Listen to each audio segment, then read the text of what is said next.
All right, here we go. Another true Brew Bobcast here at the end of Détente Road in Youngsville, Louisiana at Cafe Détente. Really cool guest today, Miss Hali DarDar. She chose not to drink coffee this late at night, but we're drinking some tea. Have you tried it yet? I have not. I was waiting for the moment of solidarity. I'm ready to go. Let's do it. All right. So, from what I could tell, you're quite a curious lady. Okay? So, would you call yourself or your personality more of a historian, more of a preserver, more of just a curious type of person? How would you start off by describing your personality? I think, so like my position in the world, I think I start off as I'm an artist. And then I also position myself as a public historian scholar. Okay. And so what made little Hali turn into this, I wonder? Life just kind of, you make choices and things happen and you end up getting further into what you're interested in. I think I was always interested in storytelling, and I think I was always interested in culture, particularly interested in how communities work, how they operate. Growing up in a large extended family, I think the idea of these like larger human networks that extend beyond nuclear family has always been interesting to me. And then also stories of migration have always been interested in me, living in different places, being in different places. How do you introduce yourself in those places? And that really brings up questions about, is a culture or a community permeable enough to allow people in or out? And that really understanding that is really defining or thinking about what are the ins and outs of a community and asking how to define those. And I find all of those questions really interesting. So a little background, where did you grow up? Where were you raised? So my name is Hali DarDar. My father is a member of the United Houma Nation in South Lafourche. I'm also a member of the United Houma Nation. My mother is Louisiana French and grew up in Galliano, Louisiana. Lived there as a child, and then we moved to Lafayette in the oil industry probably very early in my life. So I grew up around the Opelousas area in Louisiana. Nice. And so your interest in the Houma tribe was a heritage thing. Were you trying to figure out where your family kind of came from? Was that the initial interest? Yeah, absolutely. I think it's a relational process of thinking about, my grandmother passed on my father's side, passed very young, and she was kind of the memory keeper of the area. She was also very loved. And so a long time I had a lot of questions around, why don't we talk about her often?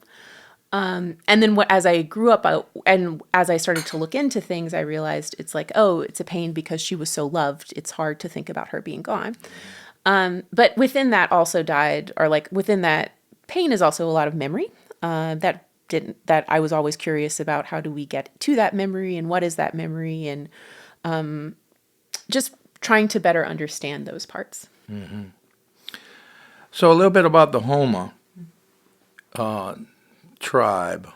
Is that right? Tribe? Mm-hmm. Because the Houma Indians were spread out, right?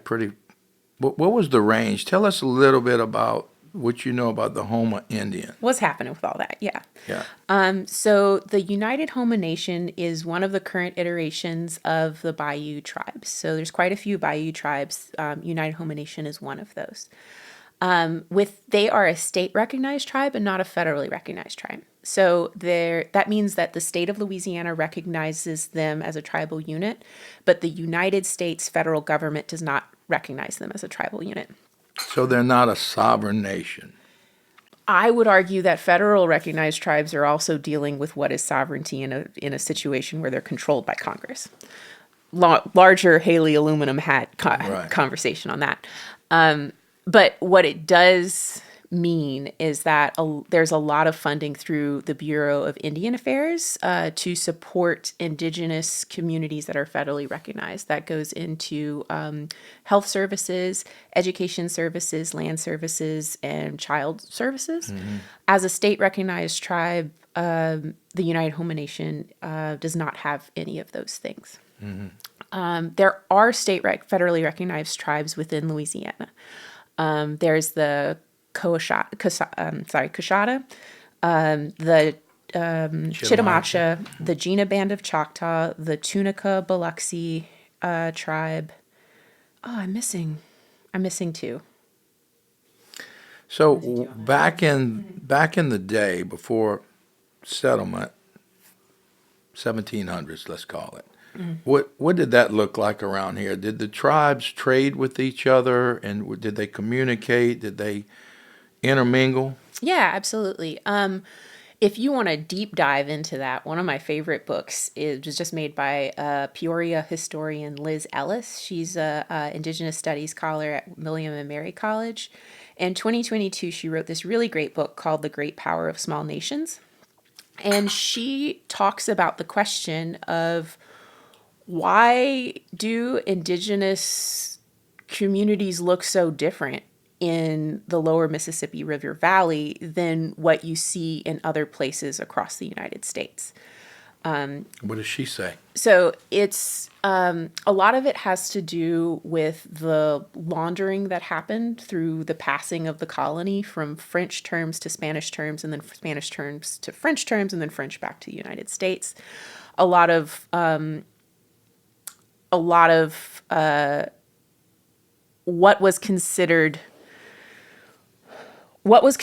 documentation and what considered a treaty and what is considered a pact is different within all of those systems. And so the relationships that indigenous people made with the French were not upheld by the Spanish, or upheld in a different way, which were then re-upheld, and so there was that turn that happened that makes Louisiana unceded territory. Another thing that is very different is the geography and the existing civil structures of indigenous relations in this area pre-contact. One of the things that really strikes me about what Ellis writes is about hospitality in the Gulf South pre-contact. There's two really interesting fun things. The first thing is sweet tea. Everybody talks about sweet tea. That was an indigenous thing. It started as Yopan holly, which is one of the only sources of caffeine in North America. It only grows in the Southeast.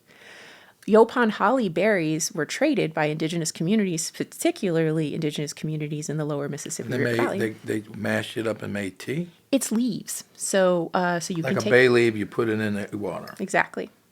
So you just steep it just like you would normal tea, and it's a source of caffeine. You can find them traded as far up as Winnipeg.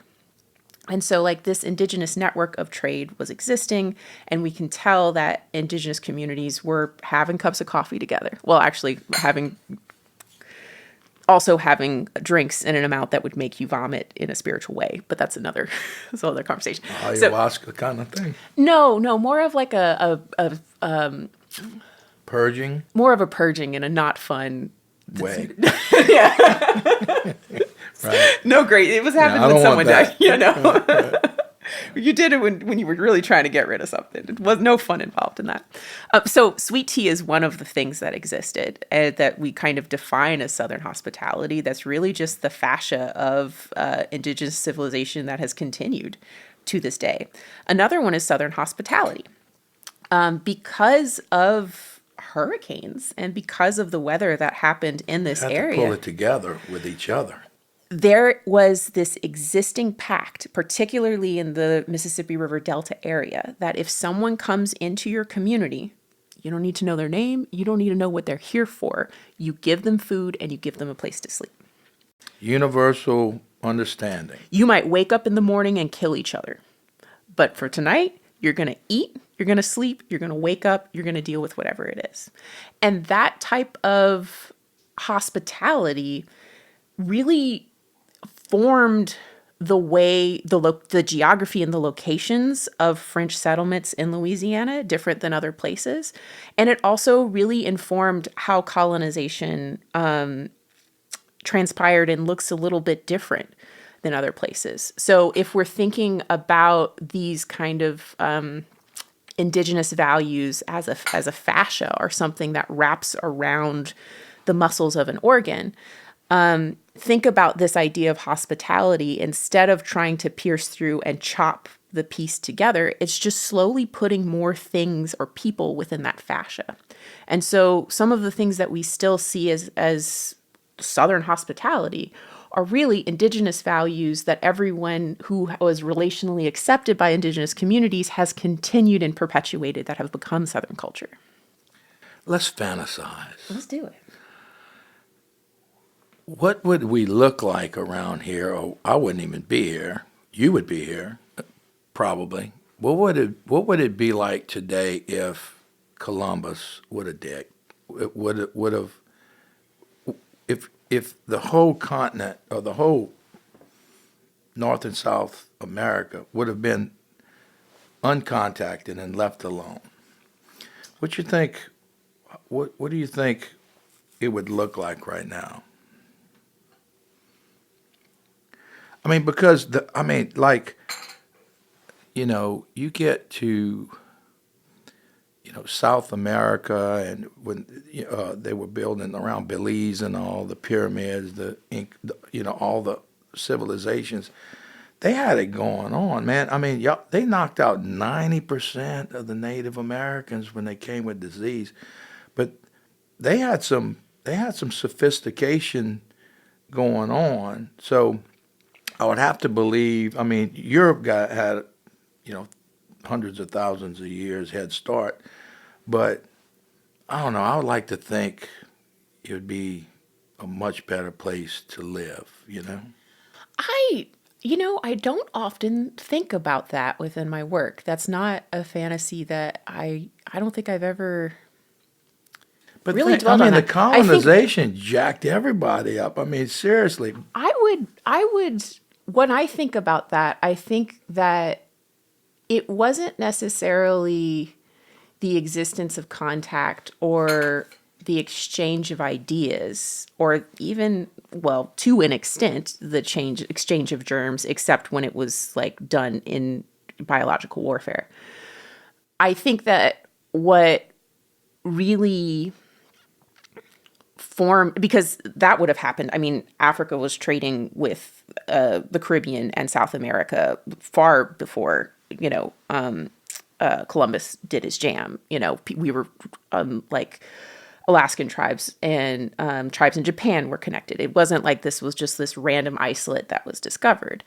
I think that what I try to think about when you're saying that is like, what would happen if there wasn't this understanding of business extraction that the colonies were trying to do when they hit the place? Well, I think it was a lot deeper than that. I mean, talking to the Chittamachas, they made it clear that they were enslaved immediately.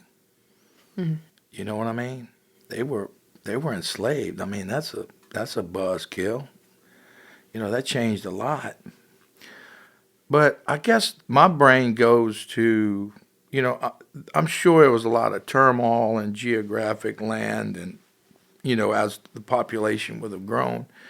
But I just think spiritually, from what I read and understand, they were way more one with the earth and than, the religions that was brought to them. It seems like they had it together, I think that the trade that happened knowledge-wise between European businesses with outposts in North America and indigenous communities in contact with, in relation with European humans, was the trade between learning possession and learning relation. So pre-contact in North America, the concept of possession, I I don't want to speak for an entire hemisphere of people in a time I wasn't I there. get it, but let's do it anyway. But when you're thinking about contemporary indigenous scholarship and like some of the premises that like are the foundation of all of that, it's the concept of relationality over possession. And I think that everything ends up coming back to those ideas and that's another reason why land was, quote, taken away. It wasn't a dispossession of land because there wasn't the concept of possession pre-contact. And so that idea of possession was something that was imported to North America from these European businesses. And I think the export on the other idea was relational accountability to non-humans or to humans themselves. And so I think a lot of indigenous, which a lot of Algonquin thought went into the French Revolution ideologies that started to think about the relationships between people and thinking about how those things have dignity and sovereignty regardless of what class system you're in, or regardless of, and thinking about human class and non-human class together. And I think that was the main export that North America gave to Europe. I agree with everything you said. I tell you, the word that triggered me when you was talking about that was when I grew up, if you gave somebody something and you took it back, they called it, you an Indian giver. Mm-hmm. You Indian giver. Yeah. And so I'm like, well, man, why would the Indians give something and come take it back when you gave it to them? And as I got older, I'm thinking, well, to your point, possession had a different meaning. In other words, hey, I'm going to let you borrow this for a while because I can see you need this pelt or this bow and arrow or whatever. But later, when I see you have your own or whatever, then I'm going to take it back because somebody else might need it. But Paleface gets all butthurt about it. Yeah, I mean, that's like tale as old as time of like possession versus relationality. You're in relation to an object, no one owns it, and then like you need it, so obviously it needs to go here, versus the possession of something. It belongs, it has an ownership. And like, who really owns anything? Isn't that hysterical? Like, who owns the earth? Who owns a mountain? That's my creek. Okay, you paid somebody, but it's all make-believe. It's not your creek. That's how crazy is that? And it's amazing how quickly, like, I think that as we create, like, legal policy in the United States, we're just driving further and further kind of into this, like, absurdity, over ownership. We do a lot of work within a project I work with, Wabancha Public Access, that works on contemporary new media art created by Indigenous Gulf South artists. But particularly, we do a lot of work thinking about intangible cultural property.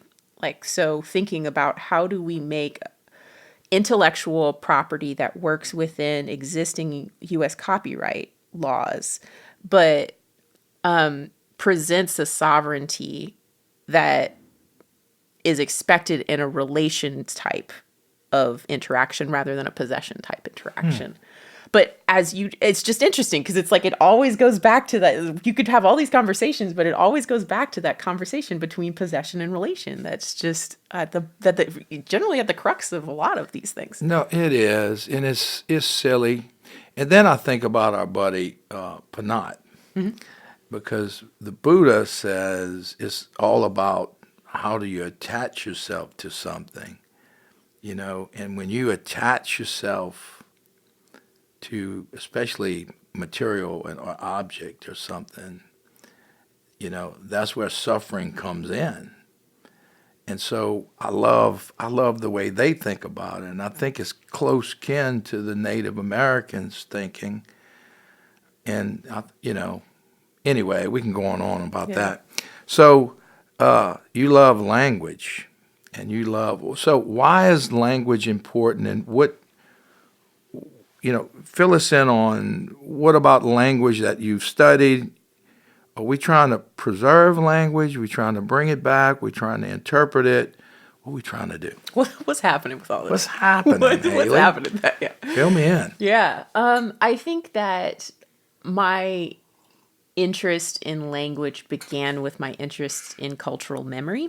So thinking about how do we pass on memory and how do we hold and store memory?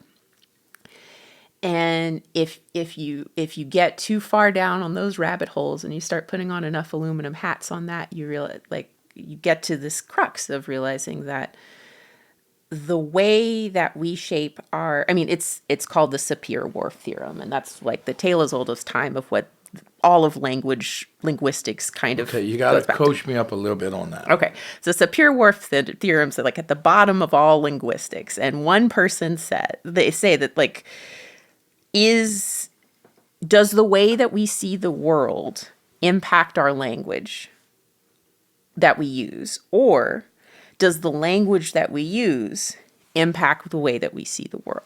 It's just a chicken and the egg. It's not necessarily, there's never going to be an answer either way. But the entire field of linguistics is someone saying, I'm going to go do this because it's going to prove that this is more useful, like language, that the mind is more, influenced by external forces and the forces external, so at the bottom of all linguistics, people are trying to sort through that. But I think that that's very interesting. Isn't it tone? Right. Context is so important. Well, you mentioned something. I read a little bit about you. You said the interview process as a market transaction versus a relationship exchange. What are we promoting there? Or did I just misinterpret that? I mean, are you saying that this conversation should be more of let's dig into what we know versus trying to build a relationship? What did you mean by that? Yeah. So a lot of the stuff that I work with, short and long of it, we started this, I was interested in memory studies. I understood that, like, the way that we shape memory is based on the language that we use. If we want to create indigenous sovereign places, that we need to start using indigenous sovereign languages. I was like, okay, let me start using our tribal language. We realized, oh, it's not there. So it was like, okay, let's reconstruct it. So we've been working for the last 12 years as a group of similarly interested people to reconstruct language. Through that process, we also gone through and talked to a lot of elders and got a lot of sense of what's important to them. And one of the things that comes up a lot is that there's a lot of pain and there's a lot of people who don't necessarily want to do things like have interviews with people or talk about the knowledge that they have. And when you kind of sort down and get to what's happening with that, it's back to that possession relation idea. In the same way that, like, if so, as a kid, you were saying that someone has, like, an Indian giver, people are having the same feelings, but around the intellectual property associated with interviews. Okay. And so people are feeling like they give all of this information in an interview with someone, they do it out of their kindness of their heart in a relational setting. The other person is doing it in a possession setting, then uses that information, sells it, ends up making of something that's more in their interpretation profitable. That right. It's extractive in that It's sense. extractive. Okay, And so, I see. So, and so now a they lot guard it. And so that's why people don't want to do it at all. And so a lot of the work that we do with Bobancha Public Access is how do we make a system that can allow people to be part or an agent within the process. So the knowledge isn't just held and kept for no reason. It can be used, but it's respecting a degree of relationality within existing copyright law of possession. I was talking to a good friend of mine's mother. They own, her and her husband owns Huya. Okay. It's the coffee shop. It's Hello in Chitamacha. Okay, yeah. Oh, I did. And yours is Alitu? Yes, sir. Okay, Alitu. So, her mother, it was pretty long and painful, but they made a Rosetta Stone type of deal. Yeah, the Chitamacha. Mm-hmm. The Chitamacha. But I was talking to one of the council members a while back, and they only person with Chitimacha blood has access to it. And for the very reason you just said is coming back to me now, they didn't want extraction. Absolutely. And I understand it. And like, it's so interesting because with my previous work at the Smithsonian, I had the opportunity to work with indigenous communities like across the globe. And what I learned through that experience, and what I knew before, but I really deeply learned, is that how everyone situates their language in a different part of their cultural outfit.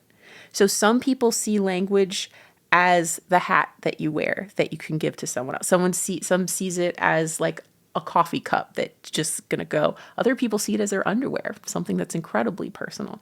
And understanding where and why language information sits in kind of like a cultural philosophy really helps you understand like how to interact with people. And so like for our project, the Houma Language Project, it was an intentional conversation. It took us a long time to get there, but we decided the best position is open access. So we want our language to be as used and publicly accessible as we can, which is very different than the Chitimacha, but we're making different decisions on why and where. Kashada is also making different, Tunica is making different decisions. Like Louisiana French is making different decisions. Creole is making different decisions. And I think that I'm really interested in how the hows and whys of how people are making and why they're making those decisions. Well, I don't want to pick sides. I respect everyone's decision. I think you got to put the season in the gumbo, for everyone to taste. I mean, my grandmother spoke pure Cajun French. Her father didn't speak English, and he was a brilliant guy. They were moved to Baldwin, Louisiana. My mom spoke 100 words of French. So in one generation. Absolutely, yeah. Mm-hmm. And Panat was telling me the same way because they came over in the 80s, 1980s. Yeah. And the acculturation happened so fast. They said the kids just aren't interested in a lot of the language. And they love the path and all. And he was generally speaking. I don't want to speak for Panat. Panat, I'm not speaking for you. But his point is that, and my question to you is there an appetite for the tribe, the younger tribe people, to regain this language? I would say, so we have the language available for open access on this project called 7,000 Languages. It's a learning app that anyone can download. So after years of doing this language reconstruction project in 2023, we were able to launch this project and make it available. The day after we made the public launch, we had 75 people who had already had signed up for an app. For a group of 12 people in a group chat, that felt like, wow, there's so many people who are interested. Right. And we still have people coming up to us and talking about like, hey, I got the app. I'm really excited. And so, yes, I think that there is interest in that. I think the other question that you're asking is like, why does it work sometimes and why does it not? And what are the factors that make it that way? And I love that field. And we could do a whole hour on that.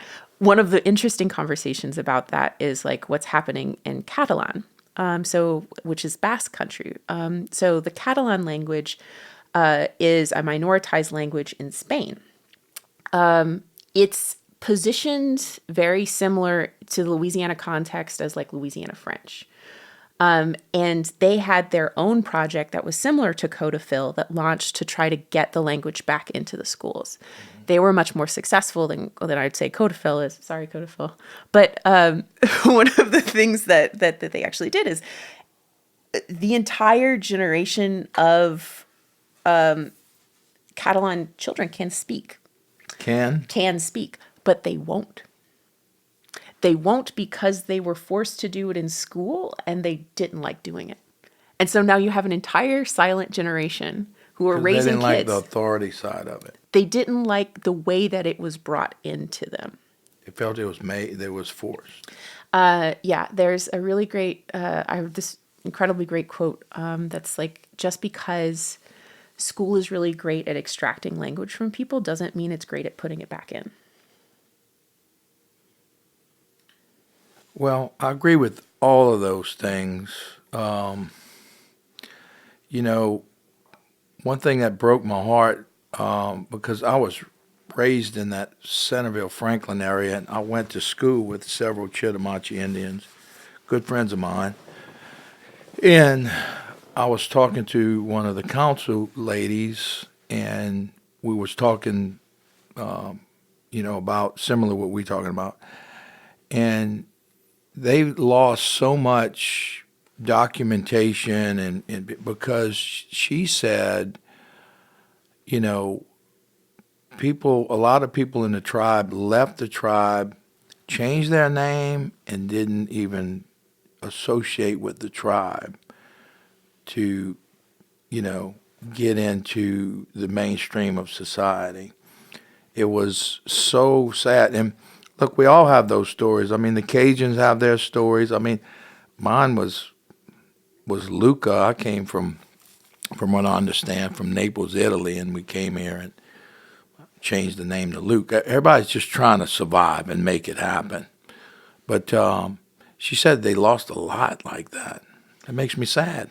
Yeah, and I think that with Was that just straight discrimination, you think, or they were just? What do you think about when you hear those stories? I think that they're global, and that's how the term minoritized language came about. I think that languages are minoritized, or languages are suppressed. Louisiana French, Cajun French, all of the Frenches of Louisiana were suppressed. Italian was suppressed in Louisiana, and like when we're talking about did one person suffer more than the other, I think we're missing the question of why is everyone suffering? Is there any reason for this? And I think that a lot of it, like part of it is, a lot of it is mothers trying to do the best for their kids and trying to get them into the right spot. But a lot of that has to do with systems of class, systems of order, systems of whose memory other people are required to understand in order to survive and have power in a place. Mm-hmm. And it's an intense threat if a group has a larger and more robust memory system than the group that's currently in power. And that means that they're able to overcome and maybe take over a group and take their resources. Mm. And so when you have a language or you have a culture that has a lot of strength within itself, there's a reason to oppress the language, because if you're not able to access the language, then you're able to erode a lot of memory transfer and kind of suppress the culture and contain it. And memory transfer is tricky. I know.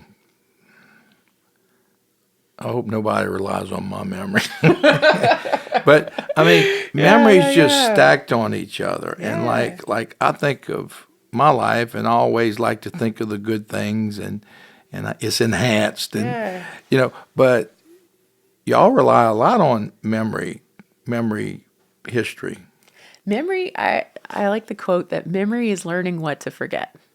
I'm going to use that. Right? That's awesome. Yeah, because it's nothing to take stuff in. It's understanding so you don't become a hoard. And so your memory is the process of deciding what stuff are you not having anymore. And I think that like in basic memory studies, you think about it on 3 levels. The first level is individual, like unreliable source, but out there and having these unreliable, but also very unique, absurdly unique. Only one person has it. Because it's perspective of the viewer. Absolutely.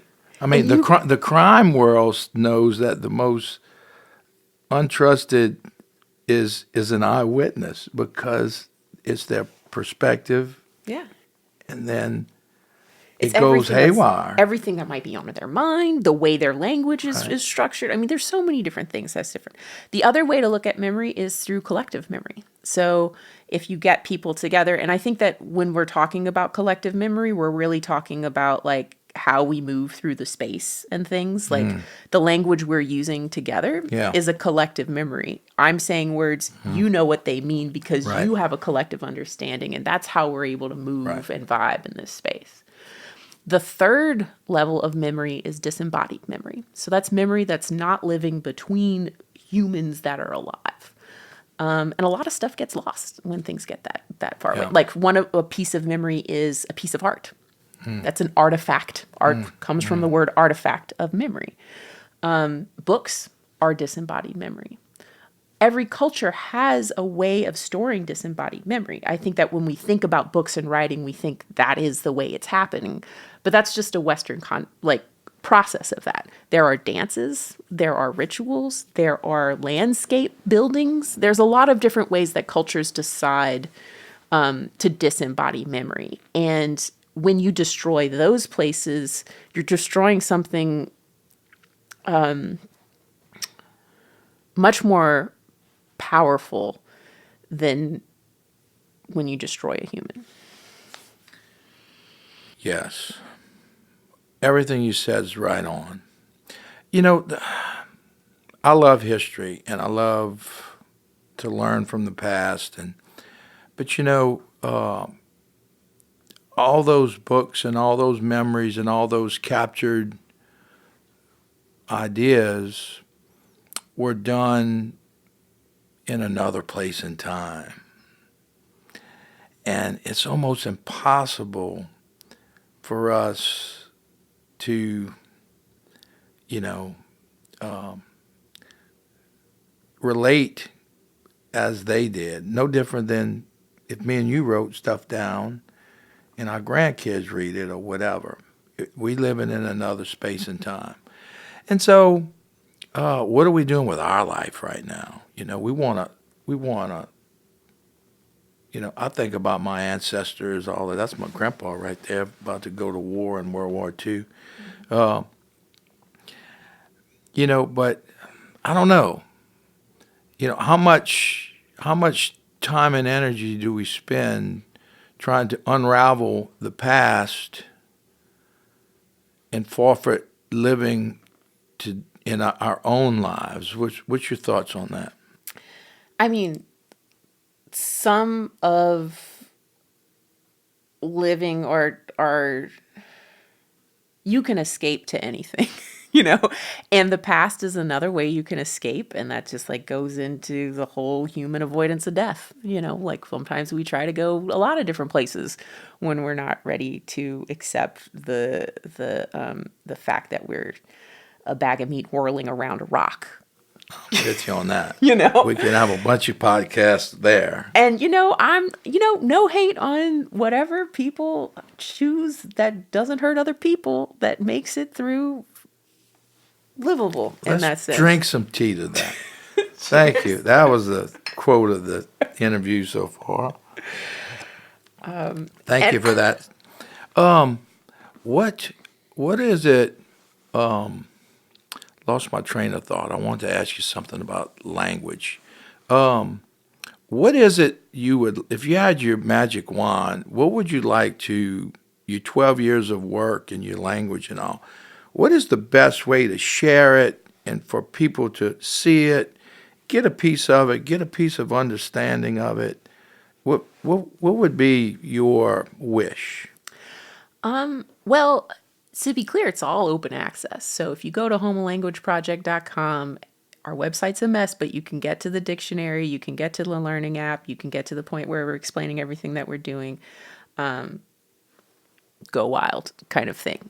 So there's that. But I think that thinking about what do I want to happen next, I think that goes into I wasn't into linguistics. That wasn't why I started working on the language project. Linguistics is what we decided was going to be the content around a context that I wanted to build.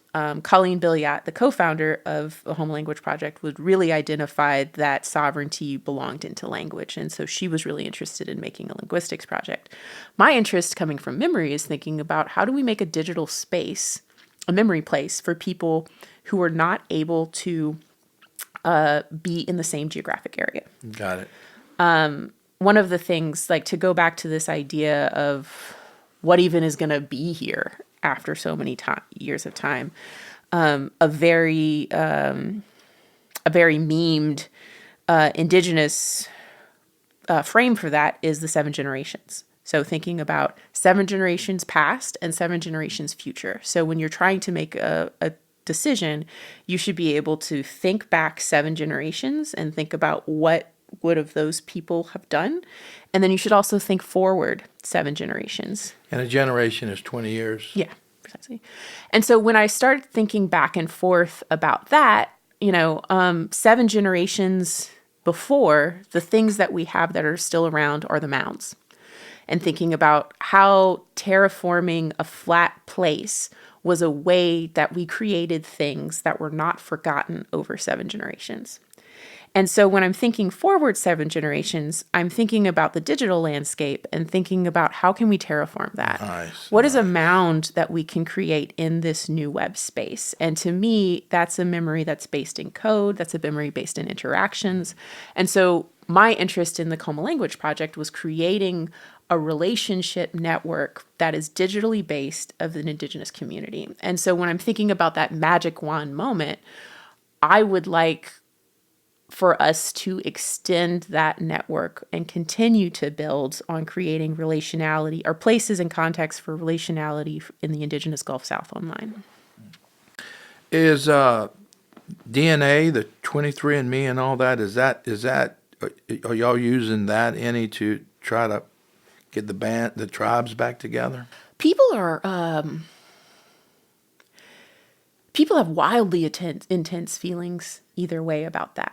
And for a lot of reasons. I think that some people are really, really think that that's a great way. And I think that it does get you a certain amount.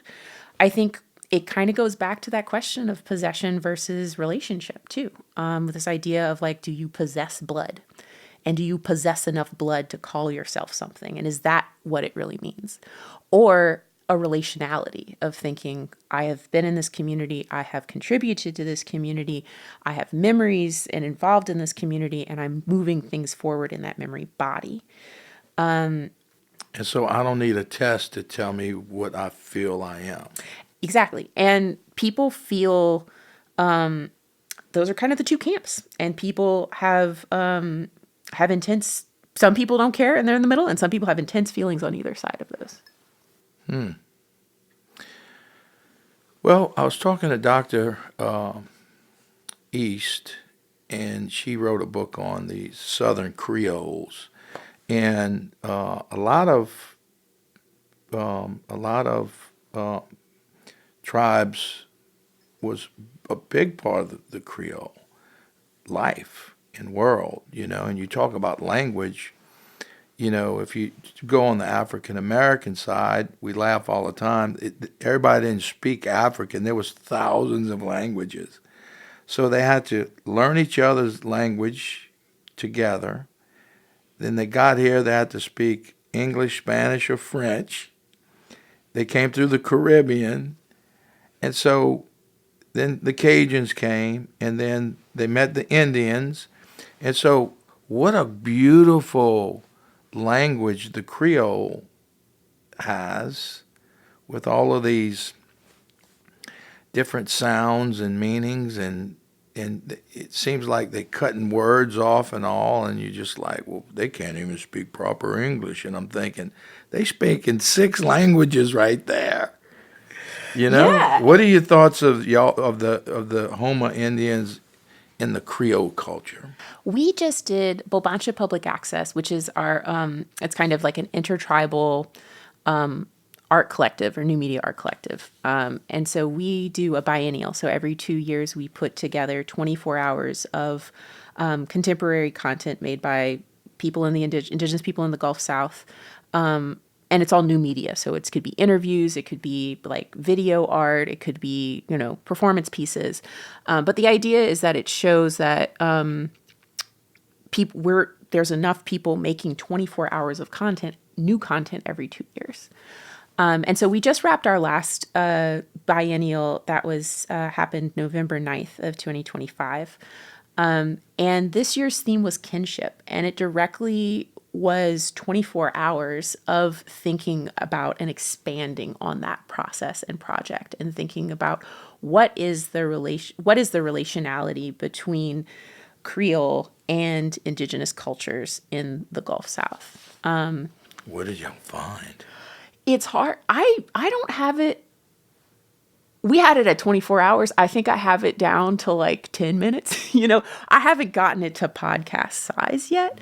But I think, it's color-based racism that scissioned the indigenous community very early on in Jim Crow era around education policies and whether people can go to school or not. I think that. So wait, the Native Americans got sucked into the whole Jim Crow thing too? Absolutely. Okay. So like, if that's you so look at, stupid. so I'm embarrassed right now. I'm just embarrassed. If you see person of color or POC on birth certificates, that just means that you can't go to school, But it didn't say what color. I think people now would term that BIPOC, but at the time, people of color was anybody who didn't pass the paper bag test. And I think that the indigenous community really scissioned around that. Like in that same way of just like this hospitality was this fasce that was allowing people in, indigenous communities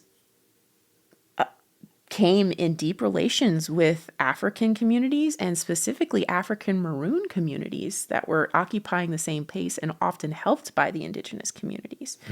There wasn't much separation. And I think that if you look at a lot of what we see as like Afro culture in Louisiana, there's a heavy indigenous component for a myriad of reasons, is not surfaced or described in the same way that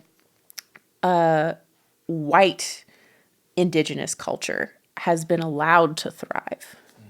That's internal pressures from within the African community about around this idea of being indigenous and denying your blackness, or having to choose between those two things, or the ridicule or the pain that people feel by asserting their indigeneity and being rejected by white passing indigenous communities who are trying to maintain federal recognition through an incredibly racist system.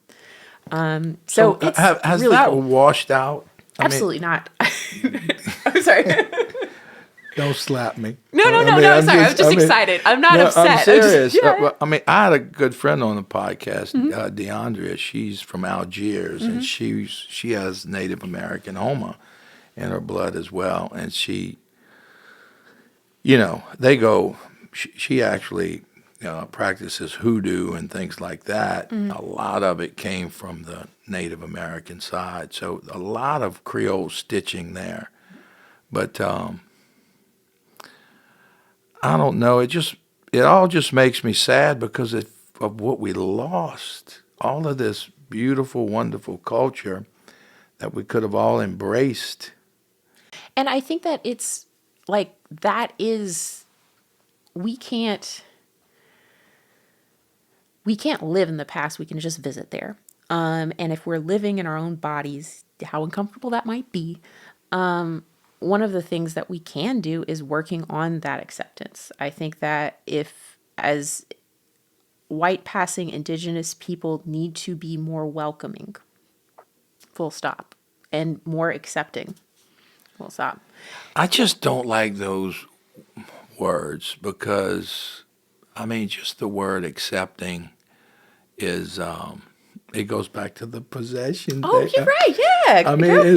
It's more like, Love it. It's more like who in the think you are to have any type of authority over anyone to make them feel any kind of way. we really, really need to get through that quick.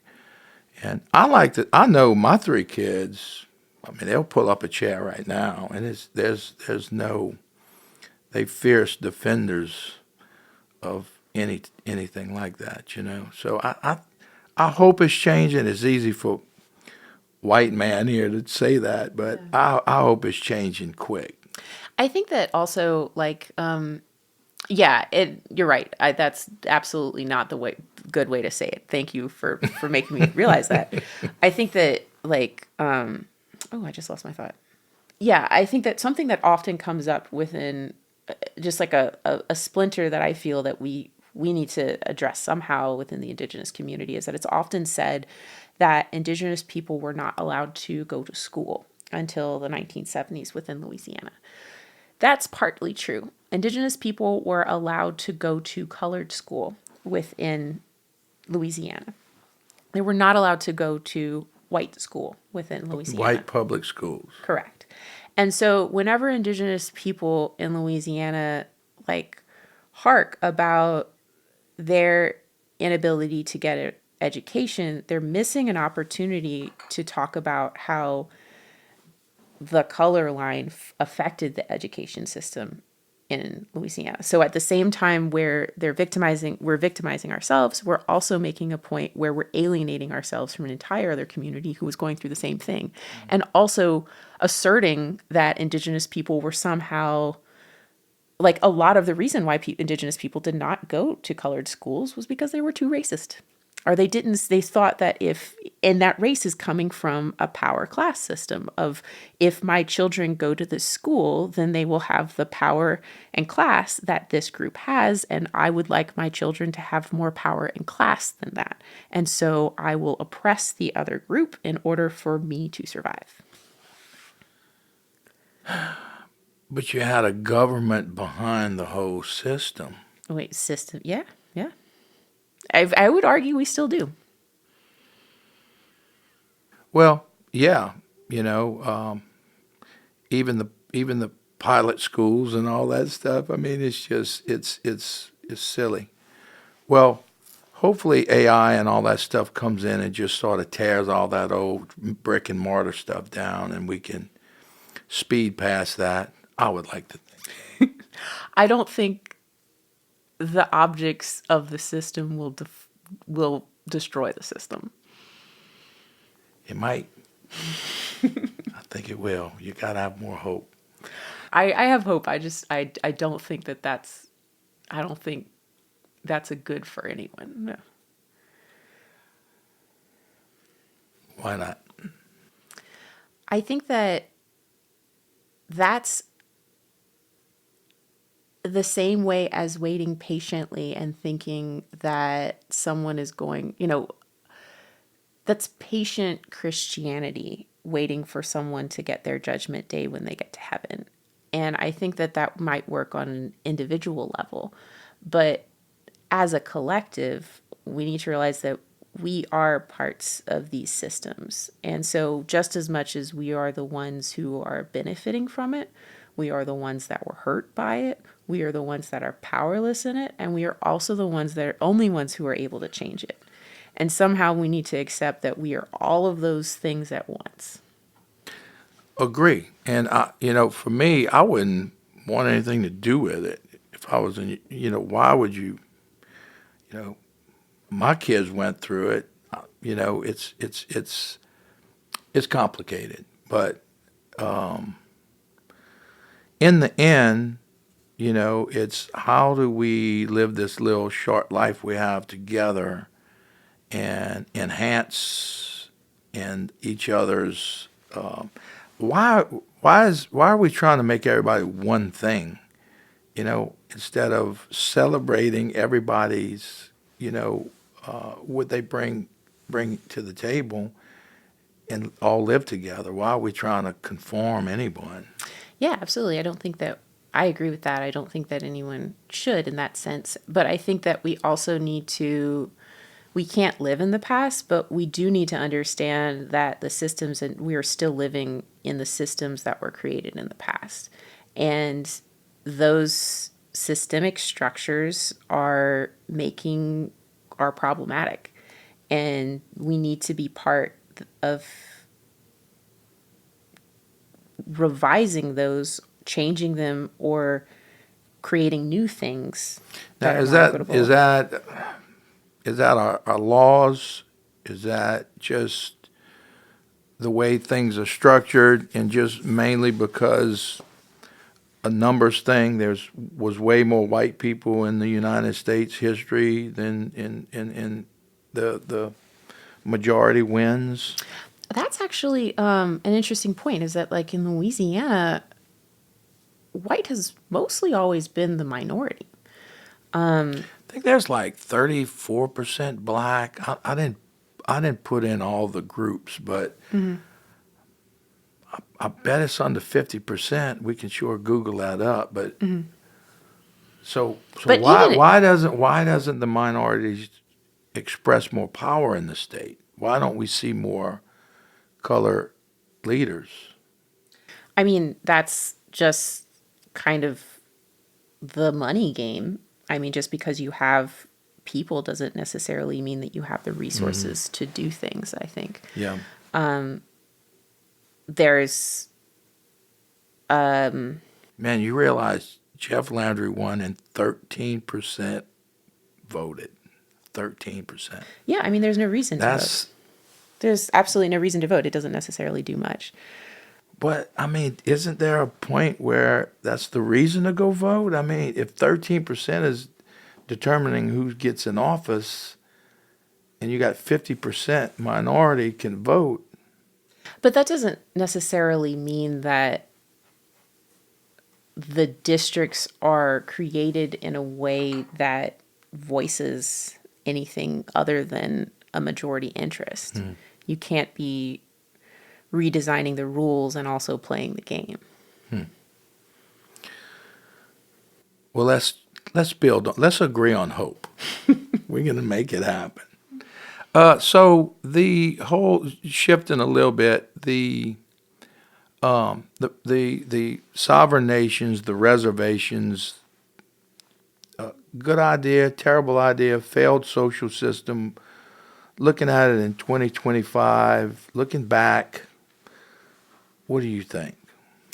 I think that again, it goes into relation versus possession, and this idea that you can possess a people. Like instead of saying like, "Oh, you see yourself as a relational network, let us have this as a possession." And I think that that's always going to be problematic.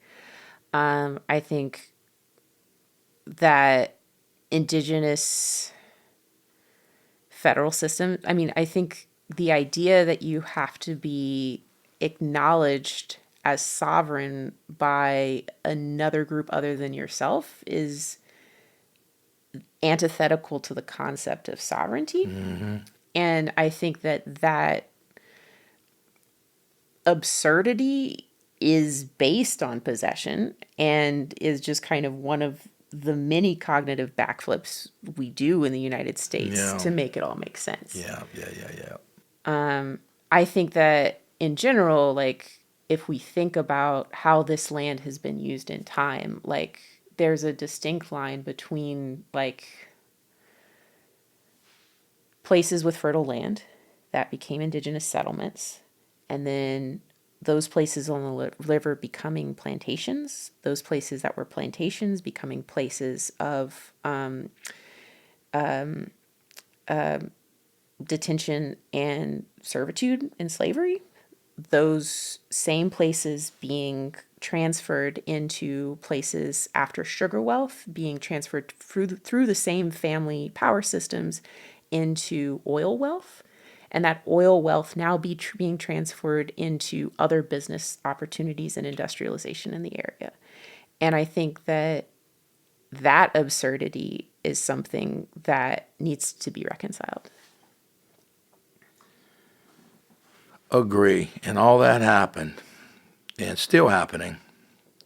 How do we reconcile this? How do we get to a place where, a lot of this trauma and is healed, and the systemic side of it, You know, where would you love to see the country start leaning towards? I don't know. I think that I think there's a few steps we can take. We don't need to know where we're going. We just need to get in the car, And like sometimes it's great to know where you're going. Other times you just need to get in the car. I think that getting in the car to me is getting a better collective understanding of the trauma that U.S. perpetuated and continues to perpetuate against people. I think another getting in the car is accepting that what's happening isn't good. Another kind of closing the door and putting on your seatbelt is saying, I don't want this to happen anymore. And another one is saying, I don't know what that looks like yet, but I'm open to figuring that out. And I don't think we have enough people in the car to turn it on yet. And I think that when enough people get in the car, it's going to be obvious where we're going. Well, we're going to start by communicating right here on this podcast. Absolutely. You know, Miss Phoebe Hayes, she did a lot of studying about the African American history, specifically, or in the New Iberia area. And she told me one time, she said, I'm not angry at all those bigots and, people from my past, all the slave owners and, just all the hatred and everything that went with it. They're dead and there's nothing you can do about it. And she's right. What she has a problem with is with people today is the whitewashing of history.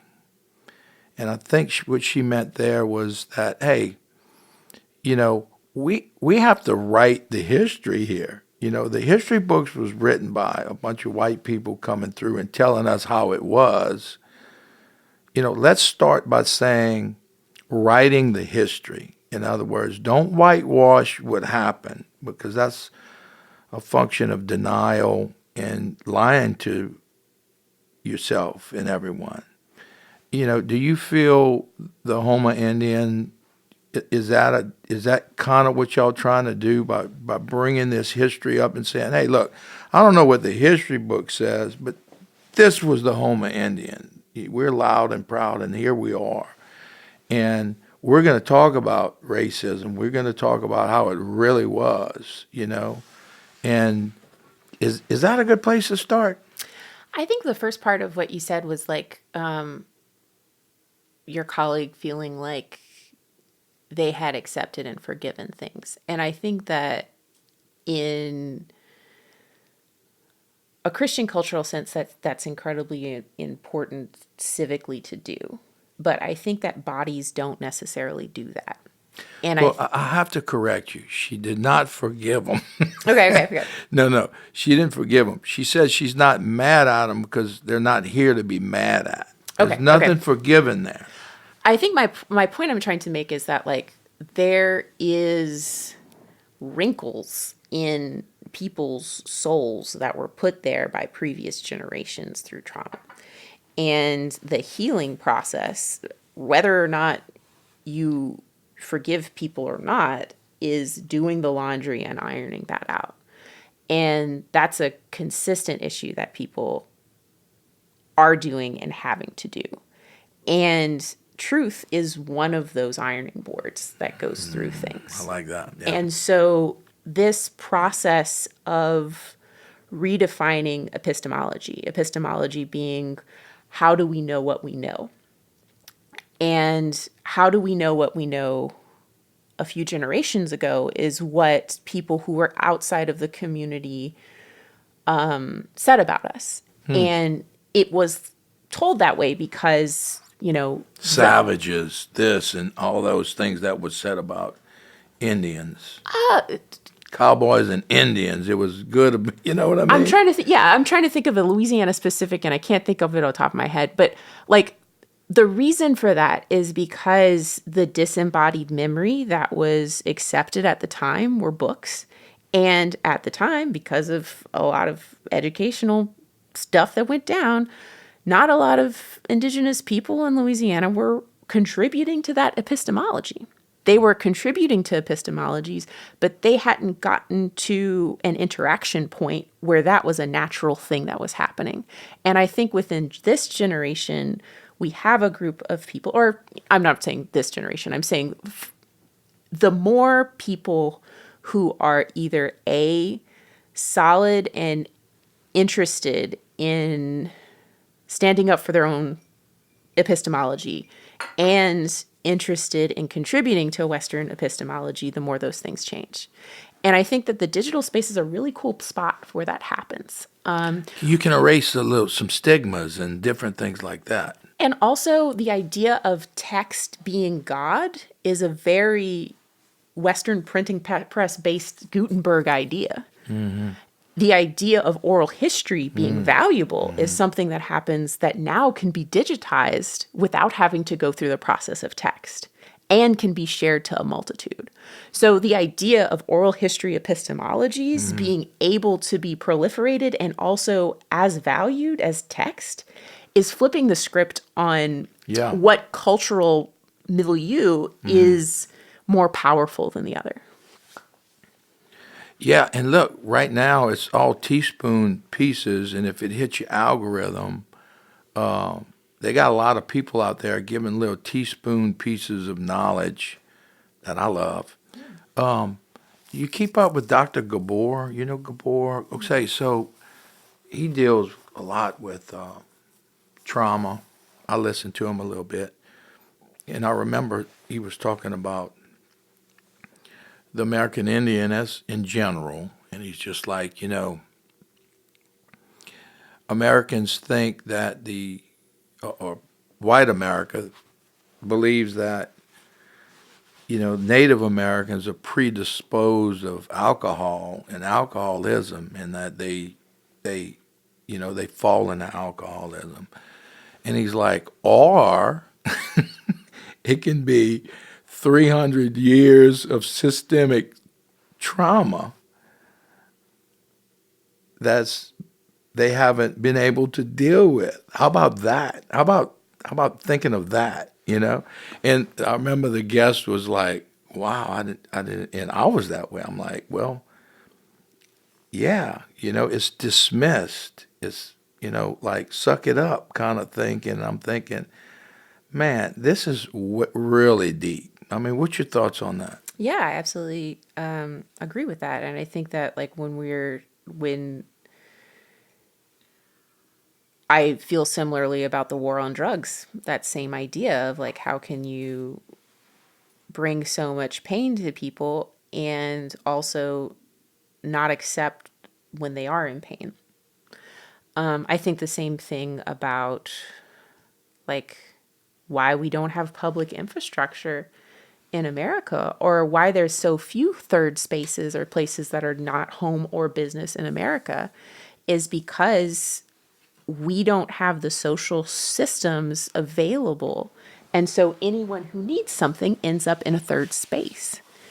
And so a lot of people aren't interested or don't feel bold enough to handle or manage or hold a third space, because just like libraries, you start dealing with homelessness. You start dealing with child protective services. You start dealing with all of these places where the collective pain body of America, which we ignore to an immense amount, appears in these spots. And so when we talk about why America feels so isolated in this moment, I think it's because we're not willing to get in the car about some of the pain and actually think about, rather than seeing this as a problem, thinking about this as an opportunity to heal people. Mm-hmm. Agree. Hey, I wrote a couple notes. Interaction designer. What the hell is an interaction designer? Yeah, I made that up, but I think Oh, that good. I love it. makes it easier for you. But I think it clearly defined what I'm interested in. I think that, when you The think, word interaction, though. I mean, yeah, what what's is that? Yeah.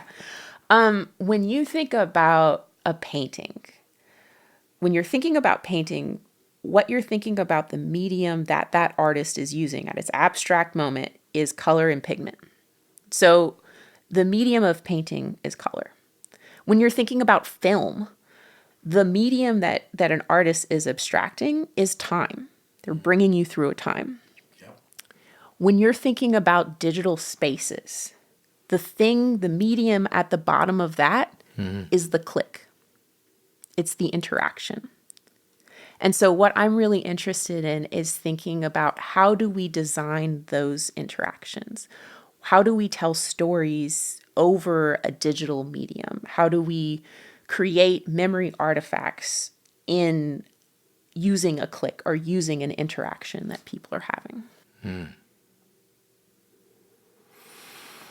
Yeah, yes. I think everybody's brain's changing too. I think it works. I mean, we're filtering so much information, and I mean, heck, I jumped on it. I mean, I'll scroll, but I think it's not all bad if you limit yourself. I feel like I'm learning every day. I can see where it can be bad, but I can also see where you can get your knowledge and your message and right some of these bad histories and stigmas and things like that.